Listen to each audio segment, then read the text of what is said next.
All right, guys, welcome back to another edition of Strongman Theory. Today, we have episode 9, and I will be speaking to you about dynamic or movement type events.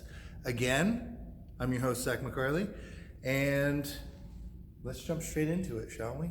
We talked a little bit about the difference between the different categories and which ones are disciplines. Well, today we have the second discipline. So it's important to notice that movement and dynamic events are a discipline. This is going to be a core foundation of your ability to do well in strongman. So if you're not good at this, then get good at it. That's it. Okay?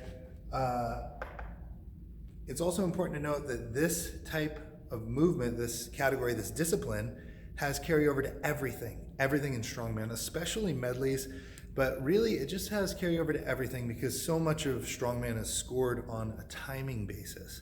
And so you have to be quick. And in being quick, in being good at these dynamic type of events, you tend to be more swift at the other type of events, which will pay dividends in every category.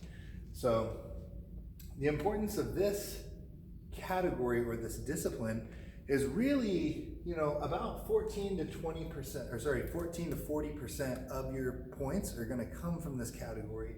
That's 1 out of 7 events at a bigger show, or 2 out of 5 events at a 5-event show, which is typically a 1-day show.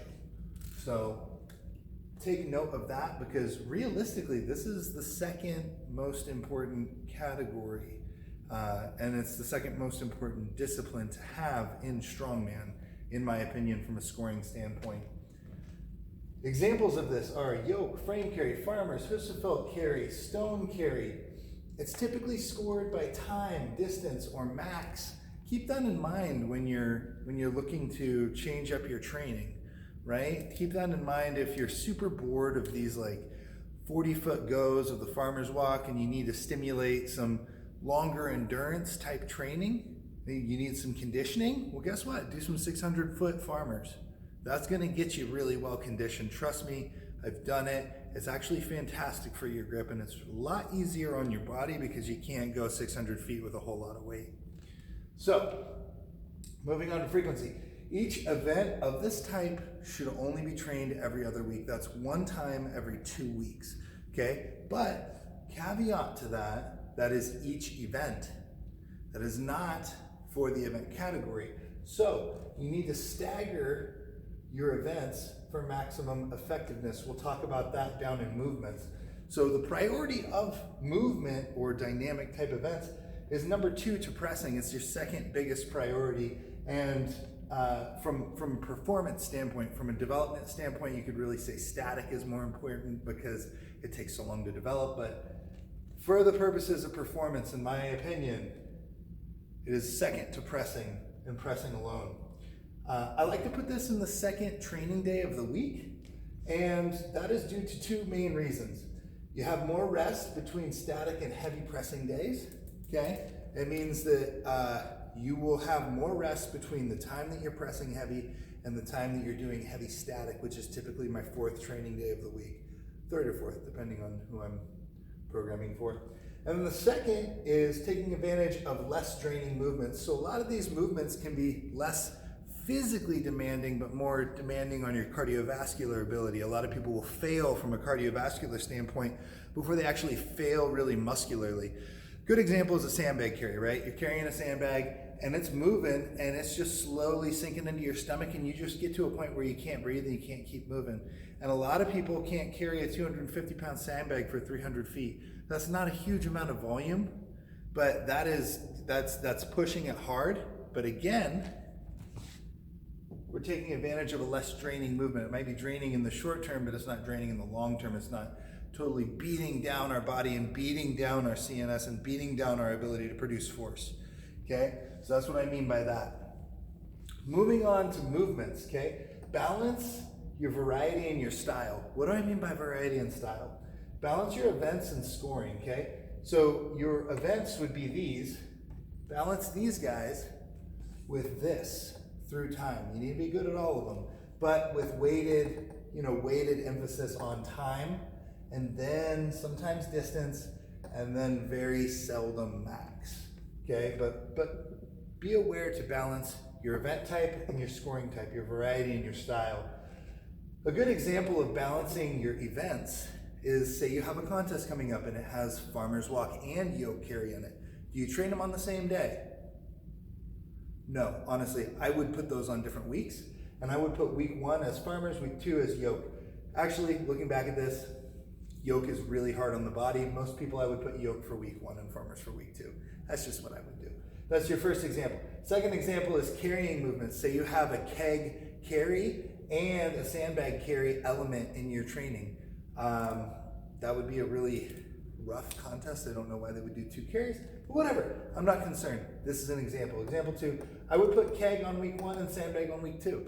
See, you can split those up so you have movement in every single week and you're developing that ability. Especially, it's especially important with the farmers and the yoke example, because learning how to accelerate with a weight and learning how to keep a fast pace with a lot of load on your body is a skill.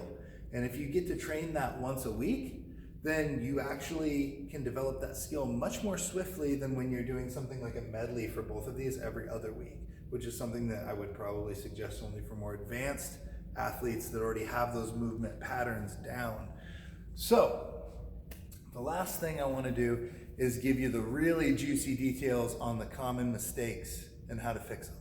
So, common mistakes. Number 1, the biggest mistake is that lightweight moves great, but then you go heavy and it just breaks down. It moves terrible, right? So, well, man, I just must suck at this movement, right? No, most people move differently with lightweight and with heavyweight. A lot of people get really sloppy because they can when they're moving with lightweight. You need to tighten that up. And honestly, you just need to treat your lightweight like it's heavyweight. It's very simple like that. You keep everything a little tighter, not tighter as in like internal tension, but your technical tightness. You need to have high precision and high reproducibility with your light weights.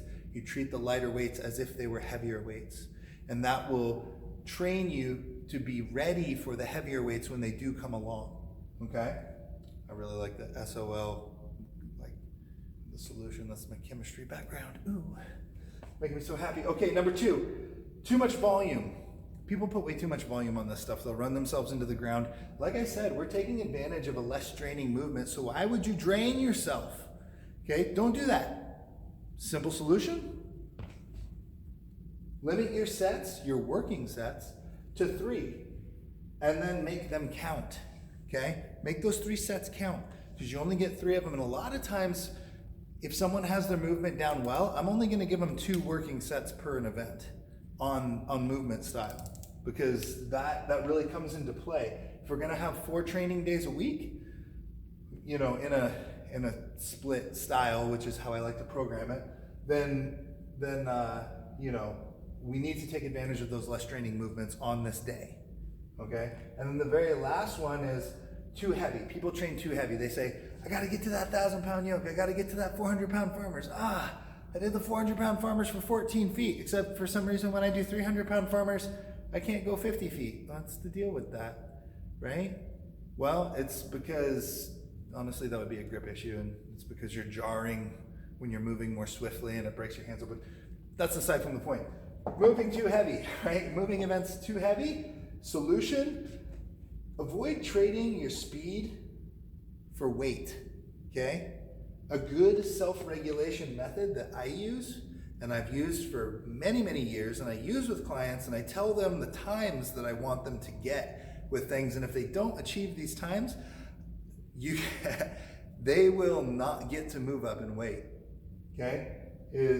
If you're set, you can't give up more, so you have to have a less than 20% time swing from your light to your heavy, okay? And that doesn't mean like sprint and then heavy yoke.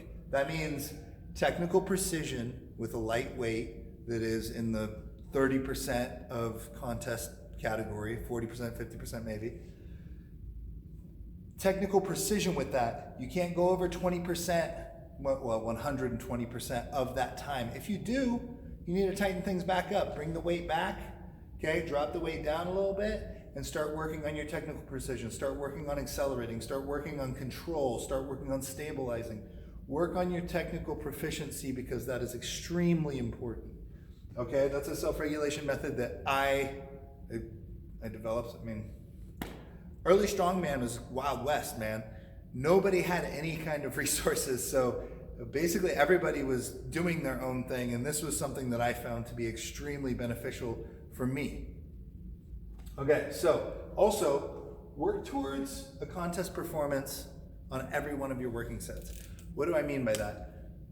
Do your best not to get sloppy, okay? Do your best to have a high technical proficiency. Again, I can't hammer how important that is enough, because you really need to have extremely high technical precision and reproducibility, because you only get one shot at the contest. You're lucky on training day you get 3 working sets, okay? Make them all count, figure out what messes you up, eliminate it, and become highly